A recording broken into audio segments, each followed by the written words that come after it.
again, everyone, and welcome to another episode of Alumni Chats, a weekly podcast featuring alumni from the Department of Broadcasting and Journalism here at Western Illinois University.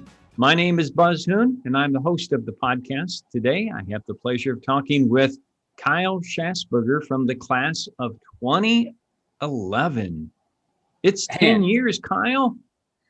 It's been a while, right? We just hit May, and I had that exact same thought. 10 years, really? Like, part of me feels like it was just yesterday, but then part of me, doesn't remember anything, So like, it's wild to think life can go as quickly as it has. And given everything that's happened in the last 10 years too, life's funny. It's easy now for those that are still in school. Like I always think about the Billy Madison scene where he's going back to school and he grabs the kid's face and says, "Stay in school." You don't want to grow up. Best part of your life is when you're at school. Trust me. That's funny. Well, let's tell everybody where you're at and what's going on in your life, and then we'll kind of go back to WIU memories. Sure. So I live in Winston-Salem, North Carolina. I work for Learfield IMG College, America's home for college sports, largest multimedia rights holder in the college sports play-by-play broadcasting space that's out there. I mean, we're a conglomerate that doesn't exist in the entire world from a multimedia standpoint for what we do with college sports, running 200 plus broadcast Division I schools, we hold those rights. So, being able to execute those broadcasts nationwide, we run many of those broadcasts out of our building, which currently I'm sitting in what we call the Showcase Studios. This is street side, beautiful downtown Winston-Salem. I've got all glass windows out here, which can be pretty entertaining on a Friday night and a Saturday night with the amount of foot traffic that's going by in downtown Winston. But we run a lot of unique programming out of this Showcase studio that I'm currently sitting in. College Sports Now, you can see over my left shoulder. It's the national podcast brand that we do. Search College Sports Now wherever you get your podcasts. So I do a national college baseball podcast that falls on that feed. We'll be recording as soon as you and I are done here this afternoon to wrap up the national championship this week. But also in this studio, we do what we call the College Football Blitz. It's a 12-hour show on Saturdays, which is like the NFL Red Zone that you will watch on TV, but we do it in radio form because we have all these school broadcasts, right? From even as far West Coast as Arizona and Washington State and UCLA and Texas and Michigan and Arkansas and Florida State. And I'm kind of going around circular, geographically up to Boston College and Syracuse and Duke, North Carolina, NC State, Wake Forest. I live in the ACC, footprint. So those big four schools all run out of this building and all the other schools I mentioned, and probably about 30 to 40 others.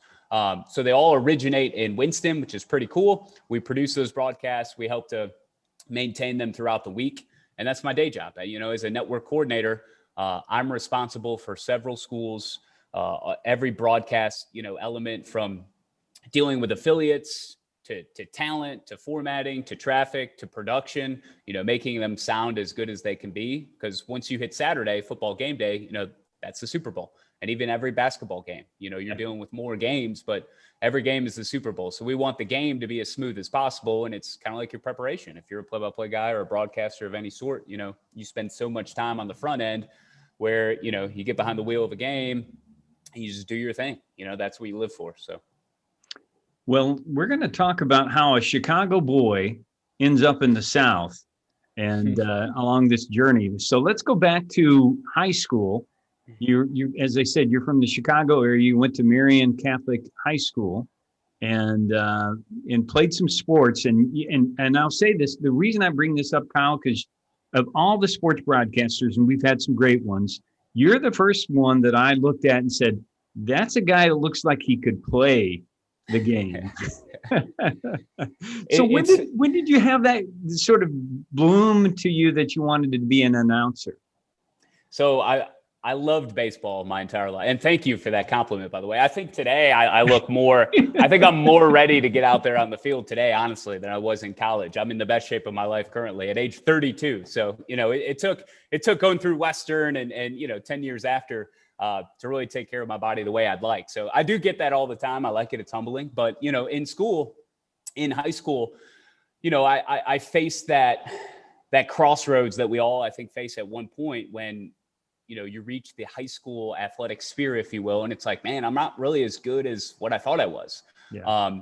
And you don't want to quit. You don't want to give up because you're taught all these life lessons and discipline and things that you can take that you learn in sports from your coaches. Hopefully you have good coaches that are preparing you for life. But, you go through that, you learn, you still compete, you don't give up, and you take that with you. And for me, as a junior and senior in high school, it's like, all right, well, I don't think I'm going to play college baseball, and I played a little bit of football, even did, basketball and volleyball, hockey. Like as a kid growing up, I played it all. I did it all. I was very active. In high school, I tried to laser it as much as I could on baseball because I wanted to be a Major League Baseball player. But, at age 16, 17, it's like, yeah, this probably isn't going to happen. So what's the next best thing? Well, I've been watching SportsCenter and Baseball Tonight as a little boy growing up. And it's funny thinking about, ESPN and, we'll talk about how things have changed in this industry so much and the competition out there. But, it seems like a different world and galaxy when people watched highlight shows, when that was a big thing. And as a kid, you didn't have social media, even in grade school and early parts of high school, like you were getting your news by watching these highlight programs. So I idolized, your Dan Patricks and even Scott Van Pelt and, I'm a big Chicago Cubs guy. So listening to Pat Hughes on the radio for as long as I did. And even Harry Carey, when he was in his prime on WGN calling games on TV. And, I love Jeff Joniak calling Bears games. I really latched on to these guys and these talents. And I'm like, you know what, maybe I can do that. Maybe I can stay as close as I possibly can to sports and what I love and kind of pour that passion and enthusiasm into it, behind a microphone or behind a camera and still be as close to the game, as close to the athletes, as close to the coaches as possible, because I felt like that was my best path to achieve a career that really allowed me to never work a day in my life. That's what I'm striving for. I don't want it to ever feel like work. I want it to be more fun, more play. And I want to be passionate about it. And, fortunately, again, a lot of bumps in the road, but, I'm in a spot currently where, I've never been happier with where I am, from a work standpoint. So that's how that took off. That's excellent. And what I remember, Kyle, is you were involved in just about everything when you got to WIU as a broadcasting major. But what do you remember as your first sort of exposure to where you said, okay, I'm ready to go. I'm ready to, what was your first thing that you got involved with? Well, the very first thing would be hosting a sports show. I think it was either Wednesday or Thursday nights because, everybody was able to, if you were interested and you wanted to host a show and have an air shift and do some sports talk, like that was one of the easiest ways to get in and get some experience behind a microphone and run a board. Now, running the board was something I was scared to death of. So like I remember Ryan Thomas. You remember RT? He's the kind of the guy who took me under his wing and I was hoping to become like his protege in a way. And I followed his track and his lead in a lot of ways. And I'm sure you've seen countless examples of this throughout, your time there where you hope these upperclassmen kind of take these younger guys under their wing and help to show them a way. So I did a sports talk show with Ryan and a couple others and, just being able to talk and trying to coherently, put your thoughts together in a way that makes sense when the microphone's turned on and not get stage fright. Like that's something to overcome. But it wasn't always the microphone or the camera that scared me. It was just being conversational, like trying to bring that energy and passion and enthusiasm when there is a microphone in front of your face. So there was some hard lessons, early on because we all just come off very robotic at first. So we prepare too much. Even still today, I prepare way too much. And I have to constantly remind myself like, hey, like put all those notes to the side. Like you're doing the notes to help commit things to memory and help them, if you need to access something, where to find it, but like you've seen it already. You've put pencil to paper, you've typed up certain things, like just speak from your gut and from your heart. So, I'm still learning that today, 10 to 12 years later, but getting behind a board then and trying to run a show, like if RT was out, like that was a struggle. Like I remember the first football game, cause we did, the students were able to do play-by-play in color and we had somebody running the board and we did kind of like a pregame, halftime, postgame type thing as well. Pretty elaborate process for a freshman, brown-nosed freshman who was in there with a couple other sophomores. And then the juniors and seniors are the ones more so, calling the game. That was wild. Like, I don't remember a lot of the specifics, but I just remember it was just very chaotic to get them on air. If the line dropped, you panic, you did everything you don't want to do, but you've got to panic. You've got to crumble under pressure, at least. So, in college, you guys provide us this setting to kind of fall flat on our face then to get a taste of it. Right. And then hopefully, be able to overcome it in a more exceptional manner, calm manner the next time. So I do remember some hectic behind the scenes type stuff my freshman year.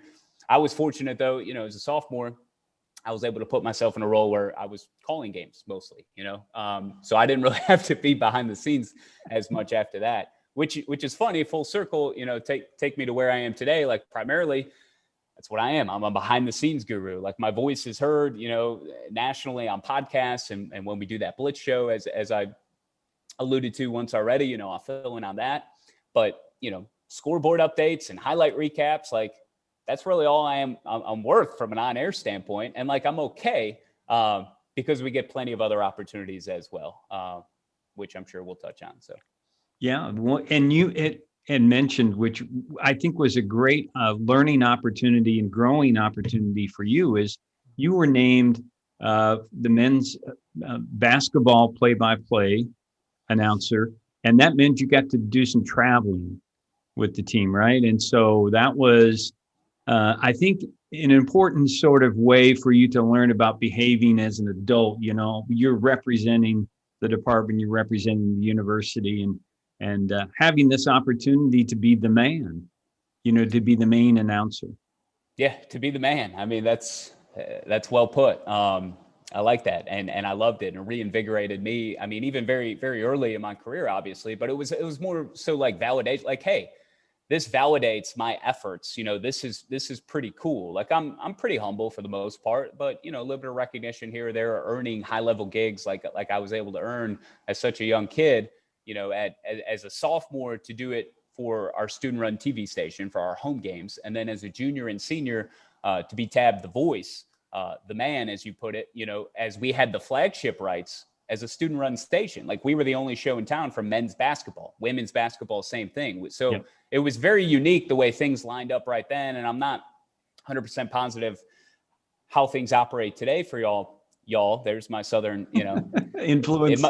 It might pop in, here or there, but, as a junior and a senior, to be on the road, to call those games, you're right. It exposed me to something that I knew I would love, that I wanted to do. And that was, to be part of the team, to travel with the team, to bring that team to life, through theater of mind and through what radio is, and to paint a picture for fans, for 2 consecutive seasons, and go through all those experiences of long bus rides and plane trips and, getting stranded in hotels in the snow in Brookings, South Dakota, whatever it may be, like all of that was so cool, so awesome. And it's something, at age 32, 10, 11 years after, I've had a taste of maybe a handful of times, but not nearly what I was able to experience. And that's a good lesson for all of you, who might still be in school. Like you don't just exit and graduate and think you're going to fall into the same experiences right away. Like you've really got to start and work and earn your way back into what it is you want to be able to do. So, but yeah, no, I love that. I love that Western provided those opportunities, because you don't get that in a lot of places.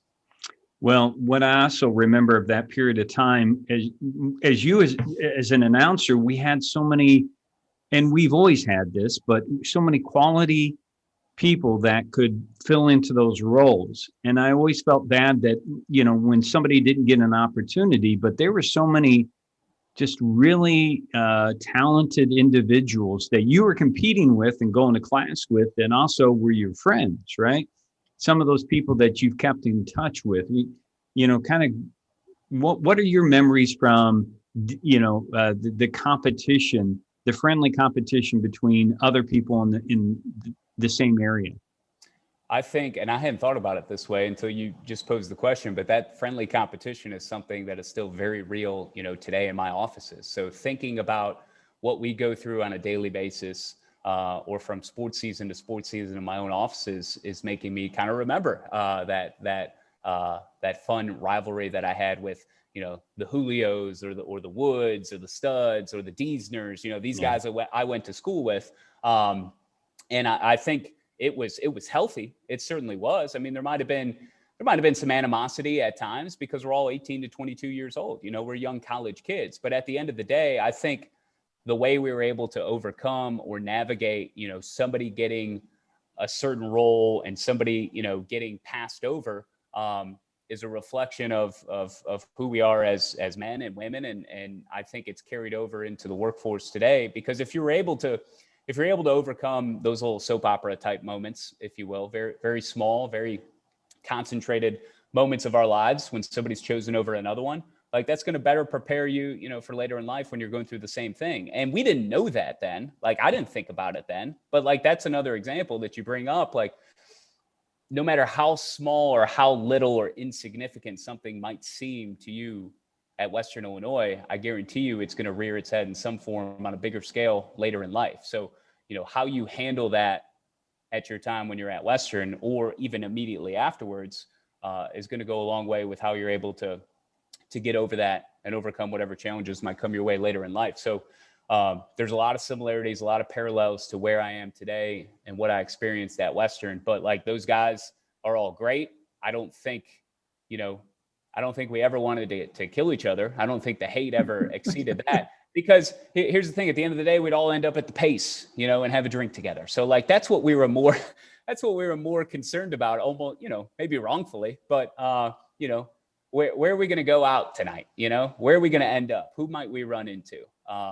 And there was just always the thing about our department, and I would hope it's still true today in a way. I know COVID has really hindered things over the last year, but knock on wood, every time we want to drop a cliche, we're rounding third or heading home, or normalcy is closer to returning, there's some other hiccup, a la North Carolina State in the College World Series, in the last 5-6 days. So it's, we might be done with the pandemic, but the pandemic is not done with us. But what I'm getting at is, I would hope there's still that same kind of camaraderie, friendliness, family type, energy that exists inside the broadcast department, because I think we had a lot of good people when I was there. We all got along well. I mean, it really was a family. It was like its own, sorority and fraternity, its own Greek life. Like, we hung out together.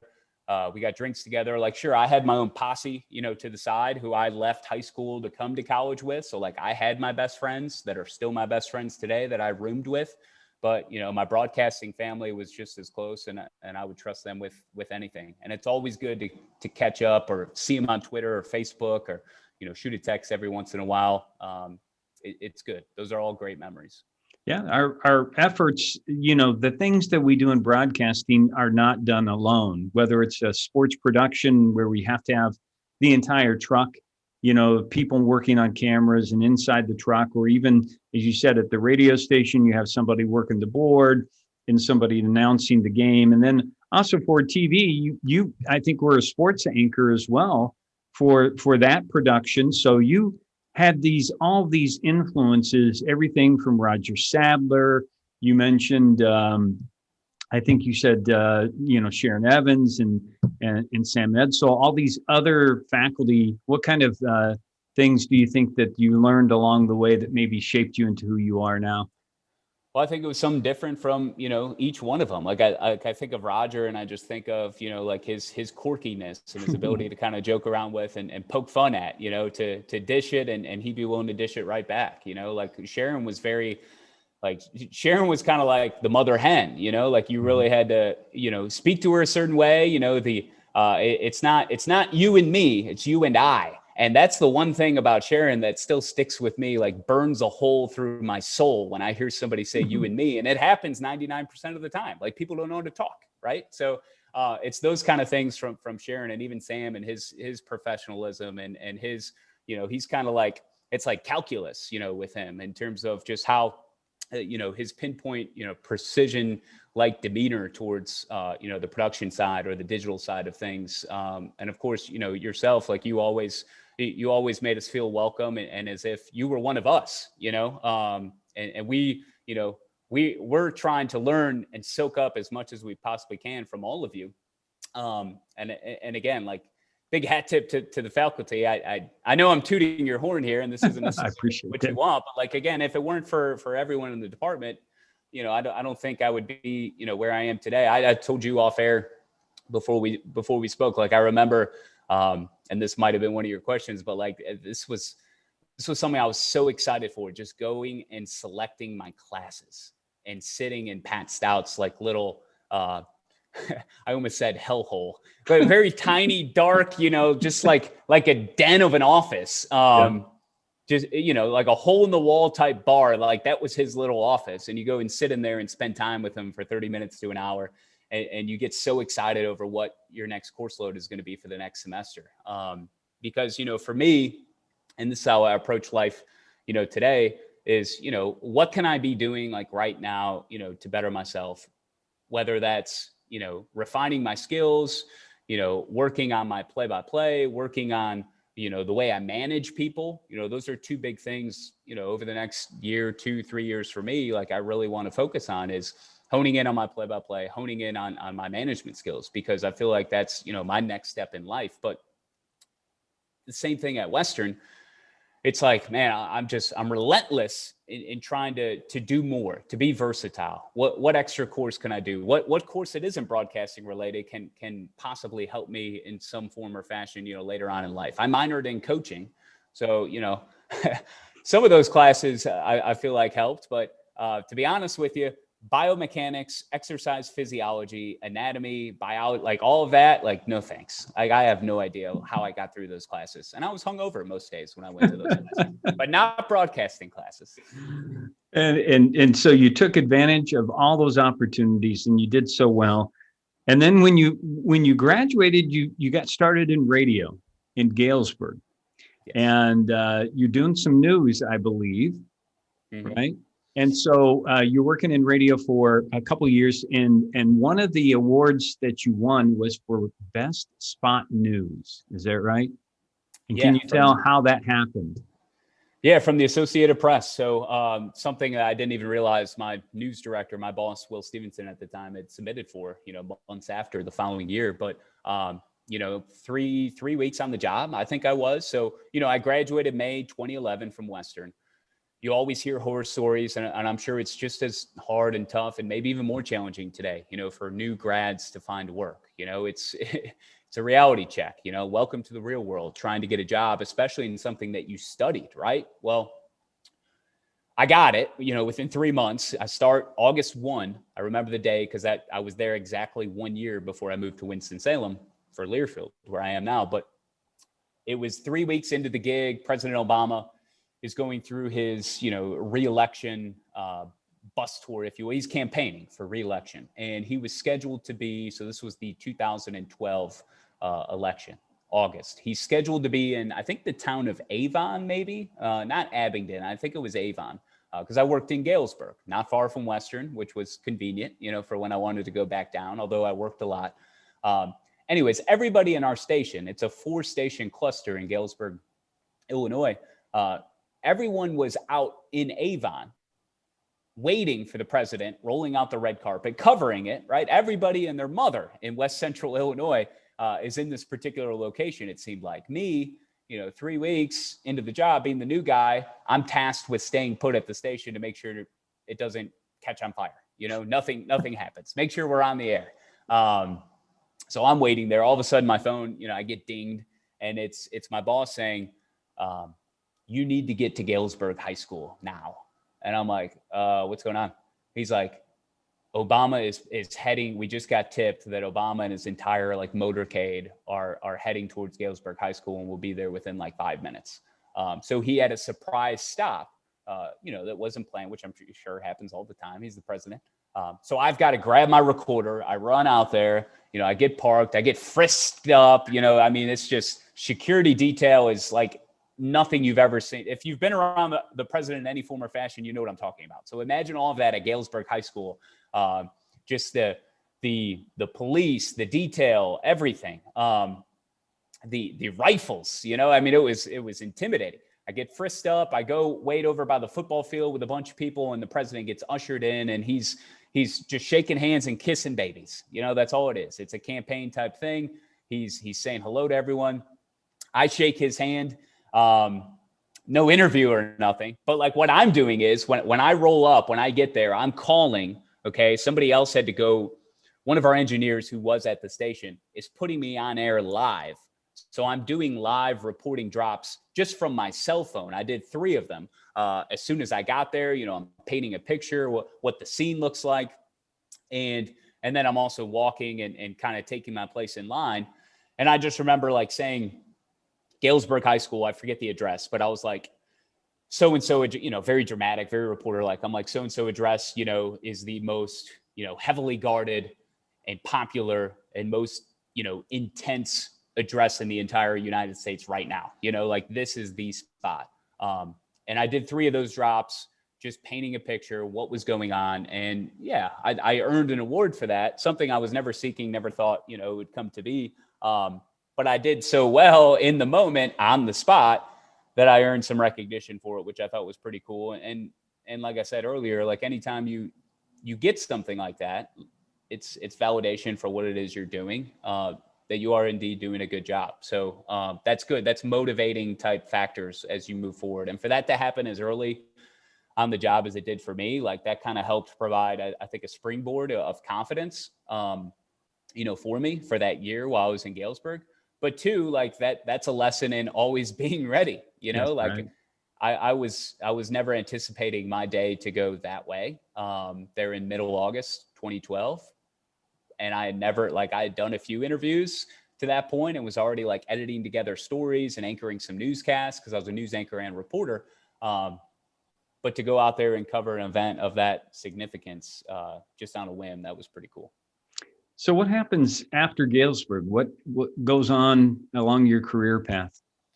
There's one interesting thing that I didn't share with you that I forget sometimes, but like I was before I made the decision to move to Winston, and I was doing news for probably 10 months at that time. I was really looking at my trajectory and how I can best insert myself into the sports broadcasting world and get paid for it, right?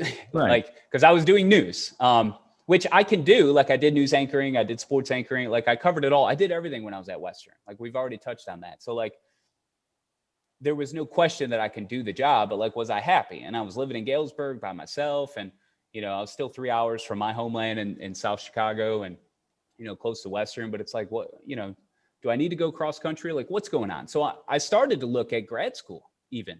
I was like, hey, can I go back to West? Like what will help refine or what will help mold and shape, you know, my attributes and help improve my resume and my qualifications and my credentials, you know, for the next thing. So I actually looked at Western, went through a process with the SID at the time. And then I also went through a process with Illinois State University and got down to like a Final Four type thing with them. And those duties, like with Illinois State, included play-by-play for women's basketball, play-by-play for baseball. And then you're going to school, you know, for free, getting paid on a graduate assistantship. I had wanted to take like some business courses and things of that nature. Ultimately, you know, everything happens for a reason. I got declined by both, even my alma mater. Thank you, Western. But I don't know how involved you were in that, but probably not at all. Probably not at all. You might not have even known. No. But those were 2 major hiccups right there that probably happened in you know, around March, I want to say of 2000 and would have been 2012. And, you know, I was discouraged. Like, again, I was doing great in my job, but I was kind of depressed, kind of lonely, you know, just trying to figure out what was next. Like, I didn't want to be in Galesburg. No offense to Galesburg, but like, it's just not as much my style. And I didn't want to feel like I was going to be there forever. And I wanted to do sports. So the opportunity with IMG, as the company was previously called, came up. I don't know. I'd seen it on some job board, maybe STAA, talent agency website with John Charles, Nick. But I apply with the office in Winston-Salem, which is where I'm talking to you today. And this was spring of 2012. Go through a phone interview process, submit an air check. And this is for part-time contracting studio host producer. So basically just running the board, marrying yourself to a schedule to a team for football and basketball season, being the guy in studio. And again, that comes with pregame, halftime, postgame, on-air stuff from studio, scoreboards, highlight recaps, the like. And I ended up getting that job. So the question became like, okay, are you willing to drop your full-time, position? I was making, I think, like 27, 28 grand, fresh out of college in Galesburg, which was fine. Wasn't helping me pay my student loans, but that's neither here nor there. But really it wasn't a question. Like for me, it was like, hell yeah, like I'm gone. I'm going to work for, at the time, what was IMG College, now Learfield. And I'm going all in with the biggest and best company at what they do, representing, all these schools around the country, all their multimedia rights, high level play-by-play stuff. And I want to be a part of that. And I want to align myself with it because I think that's a great opportunity for me to go and to grow and to, work on my craft. And I felt like I would surround myself with the best people for me. And so I moved and I came to Winston-Salem in the fall of 2012. And I remember my boss in Galesburg at the time, he was like, you're moving, like you're leaving a full-time job for a part-time job, like across, halfway around the country, like all the way out in North Carolina. And I'm like, yeah, man, like that should tell you something about, where my head is at, and how much I just love sports. And I mean, it probably doesn't surprise you at all, Buzz, like what I'm telling you. Like I really didn't think about it twice, and it was awesome. I got a going away party, both at work in Galesburg and, all my friends and family back in Chicago. And, it was, I had like a little farewell tour, kind of like what Mike Krzyzewski is going to have this upcoming season, the last ride. I had that across like a week or two in Chicago. So it was good. Yeah, it's similar in a small way. Yeah. So you make it to, and so that, part of me, because I have a son that's, a little bit younger than you. And I think to myself as a father, I'm thinking I would be frightened for you. How did you turn out to be okay? Well, I don't know. I have a little, I'm trying to think of the best way to put it. I mean, I like to live an adventurous type lifestyle, like I'm not afraid to take risks or chances. I'm not, and I think that's helped me in a lot of ways in my career. It's probably hurt me in some ways too, because I might be, too quick to act sometimes. But for me, it was the thrill. It was the idea of like picking up, moving everything, which I just filled up my small little tiny Toyota Scion with everything I could and, and left and started over pretty much. But I think it's the thrill of it. I mean, it's the excitement, it's the unknown. And it's knowing that, I wasn't worried as much about, setting up shop and getting my bearings under myself or fitting in North Carolina or thinking about the South. Like to me, North Carolina wasn't even the South for a guy from Chicago or from Illinois. Like I'm just thinking of that as East Coast. Now you come out here and you realize, oh, these people like really do embrace Southern culture. They do consider themselves part of it. It is technically part of the South. When we're called Yankees, by the way, which I still can't get over because it's like, no, I'm a Cubs fan. Somebody calls me a Yankee. I'm like, no, I'm a Cubs fan. That's how I respond to everyone. But that's how we're viewed. We're Northerners. So it's so weird and wild. The lifestyle out here, the Southern hospitality is a real thing. And this is the South. It's not the deep South, which I also lived in. But I mean, I never really concerned myself about, would it work? And I didn't have a lot to get over. My parents were supportive. My dad was living in Texas at the time. He had just moved down to Texas. He's still down there in Houston. My mom has since passed away. But, at the time, it was maybe a little more difficult thinking about leaving my mother, leaving my grandma, my little sister at the time. But at the end of the day, I had to take care of myself. So I'm not one of those guys that's going to be bogged down or held back by others. I got to do what's best for me. So the next missing puzzle is, how did you get to the position that you are currently in? Oh man, a lot of years, a lot of hard work. Some people get into this job more quickly, but it's because, they don't leave on a 2-year hiatus to Louisiana. I kind of had to come and start over. So I worked 2 years as a contract host producer here at Learfield, working with Kent State football and basketball. It was my first school that I was given. I did that for 2 seasons. It was rough. At times, I felt like in those first few months on the job, I thought they were going to fire me. I mean, they weren't. I mean, they're going to do everything they can to make sure I can do a good job. But I was very rough. It was hard running a board at the level that they expect, and then going on air at the same time, and knowing how to, stay calm when things might, get a little chaotic, and dealing with play-by-play guys, and having, the right side of your brain hearing one thing and the left side of your brain hearing the other thing in terms of cue and program and everything. I mean, the multitasking involved is through the roof. And because of that, and because of some of my struggles throughout 2 years, and again, I did okay, but like I was on Kent State in year 2. Like I didn't get a bigger school. So like that goes to show you, like I was just good enough to be on a MAC school, right? For my second year. At the time I met, my wife. I have 2 stepchildren, she is from Louisiana. So like there was a part right there in 2014 in that summer after I finished my second year with Learfield, where she wanted to go back home, and I chased her. I went down. I said goodbye. So this is where life did really get in the way for the first time. And I say in the way, but like I wouldn't change it for the world, right? Because eventually my daughter was born in Baton Rouge. I lived in the Baton Rouge area in Louisiana for 2 years. There were some life events that happened.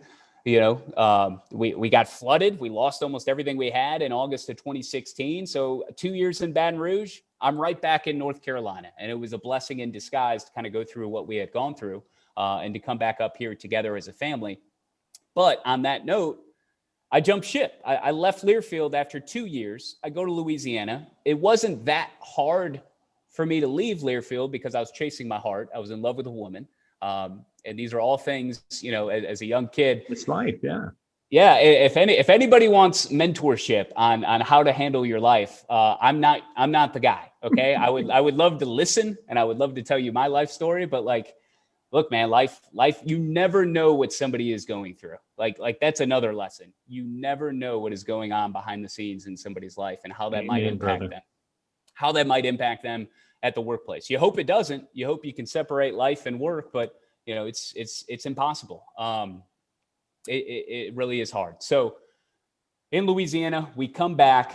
At that point, I'd done enough soul searching in Louisiana for 2 years, because that's about all you can do is search for your soul, because I mean, you're in the deep South, and man, it is a whole different lifestyle, especially compared from going from Illinois, being from the south suburbs of Chicago.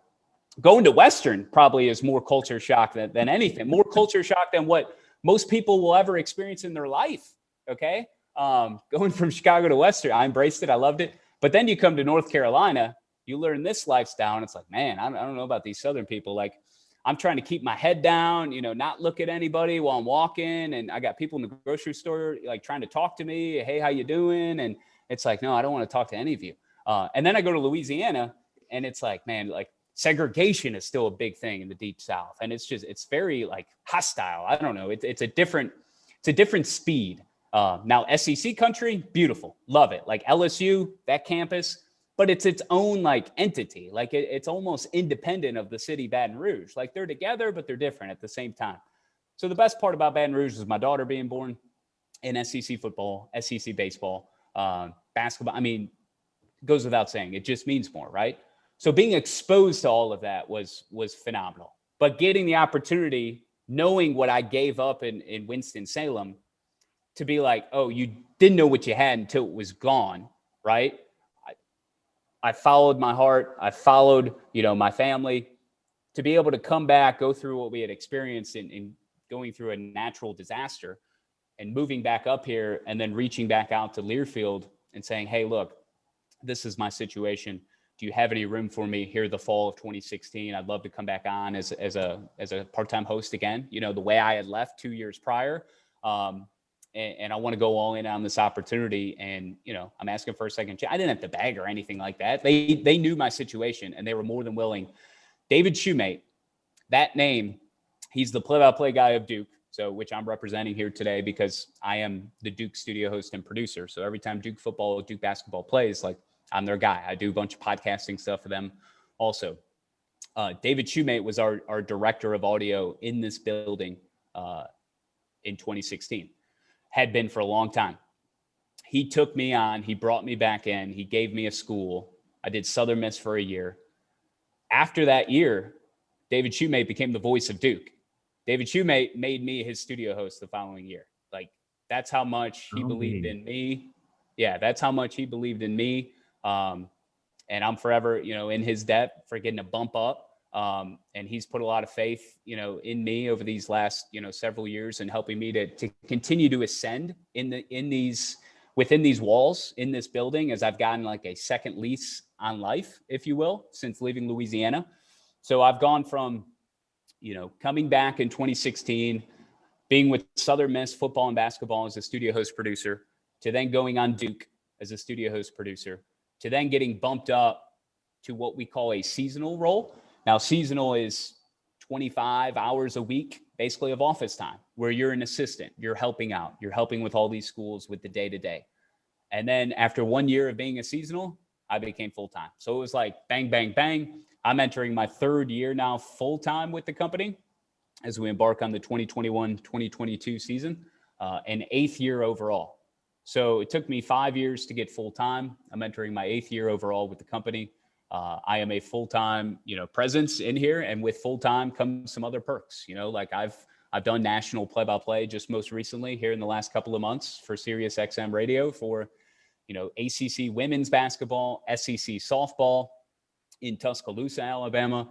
Went to Charlotte, North Carolina, did ACC baseball for Sirius XM also. So we get some national perks and assignments given our partnerships. And, once you continue to move up the ladder here in this building, you get looks at some of these opportunities, whether it's filling in, for other schools too, when overlap season comes. I shouldn't have to tell you or any sports, centric person, November is a hellacious time when it comes to scheduling.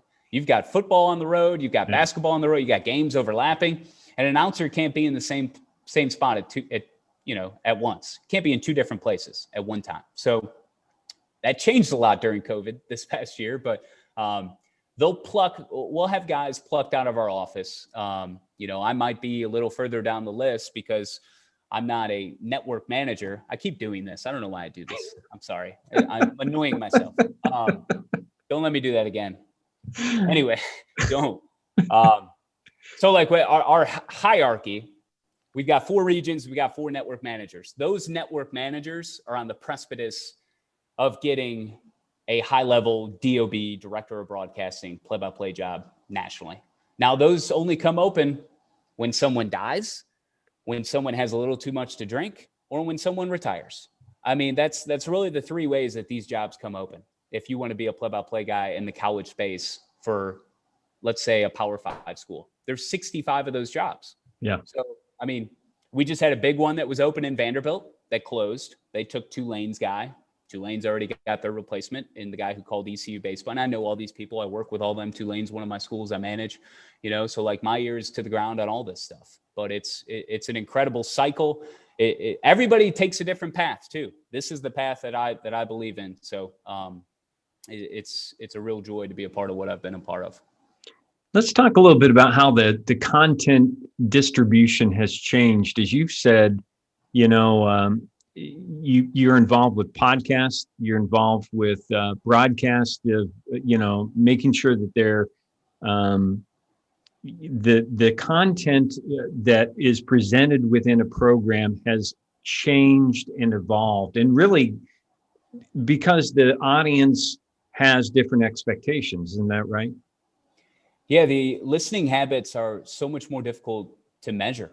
I mean, because people are getting their content in so many different ways. It's not just, this goes back to the talk about SportsCenter and Baseball Tonight and highlight shows, and finding out that Sammy Sosa, I was at the game that he corked his bat and nobody knew what was going on in the stands. Like, I'm sitting behind home plate and you have no idea what happened until you go home and watch Baseball Tonight. And then it's like, oh, his bat was corked. That's why he got kicked out of the game. Today, you've got social media, you've got instant podcasts, reaction.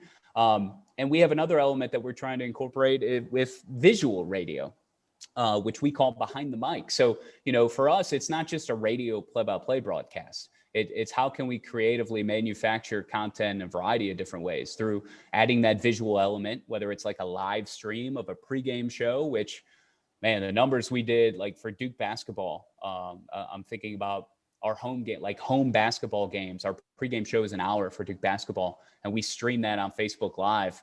And you're talking about 20,000 people, 20,000 watching an hour, at least tuning in at some point for Duke in North Carolina for that hour pregame show at Cameron Indoor. And it's a quad box. You know, you've got a camera on the talent. You've got a camera on the court. You've got maybe a graphic, depending on what like pregame block or segment you're currently in, that you gave the video to people ahead of time. And then you've got maybe like a control room type thing or scoreboard or whatever it may be.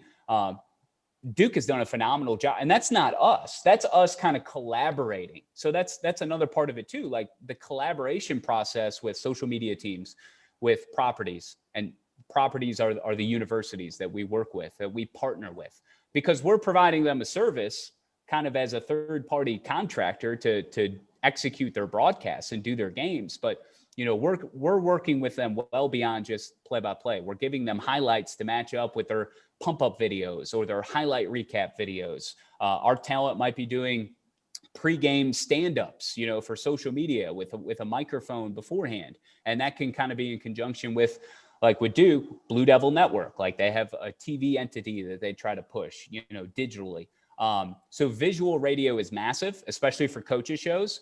I remember doing coaches shows, you know, at Buffalo Wild Wings, at Western, you know, back in the day. And just imagine having a camera, you know, on us the whole time and streaming that sort of thing. You see it a lot now with local radio shows, you know, having cameras up in the corner of the walls. Or, you know, I think of Le Batard and Stu Gatz, big Le Batard guy, you know, they left ESPN. Now they're doing a podcast like 3 days a week only. But, you know, they're putting it on YouTube and they're putting it in other like visual spaces. And they just did 24 hours of radio that was like streamed on YouTube at the same time. So like no idea is bad. Like the more creative, the more unique ways you can try to think of how to repackage radio. And I hate to use that term too, because it's antiquated. I prefer the word audio. I work in the audio department. Try to give it a new spin. We've got to help push the envelope in evolving what radio is and try to like redefine it. So, you might see a lot of graphics about Sync My Game, which is like a marketing ploy, if you will, or a platform that we're pushing, where we want fans, because college football is so unique, college basketball too, in a way where, you know, like the NFL, you don't have hometown TV broadcasts. So, you know, you're getting a national broadcast every time. The only way you're going to get a local flavor, a homer feel, a guy who knows the ins and outs of your team, you know, forwards and backwards, and to get that passion and enthusiasm and that hometown call that you desire is through radio. So how about you turn on the TV, you mute the TV. If you've got a DVR, most of us do, you pause it and you sync it up with your radio feed.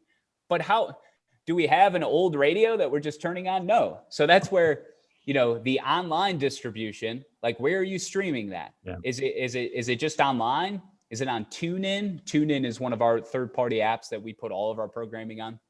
But the other cool, unique thing that we've pushed out, and I really don't have anything to do with this, but it's because we have so many parts of our company. Our company is seating, ticketing, licensing, branding, digital. Like, again, it's a one-stop shop for college sports as a fulfillment company. But game day apps. So everybody's got an app now. Well, all these universities, all these programs, they have apps. The Georgia Bulldogs game day app, like Georgia is one of the schools that I manage, that I work with. One of our biggest properties that operates out of our building. And you can imagine why, like the fan base, the passion, the SEC. Georgia it's insane how much they care about football, as does every SEC school.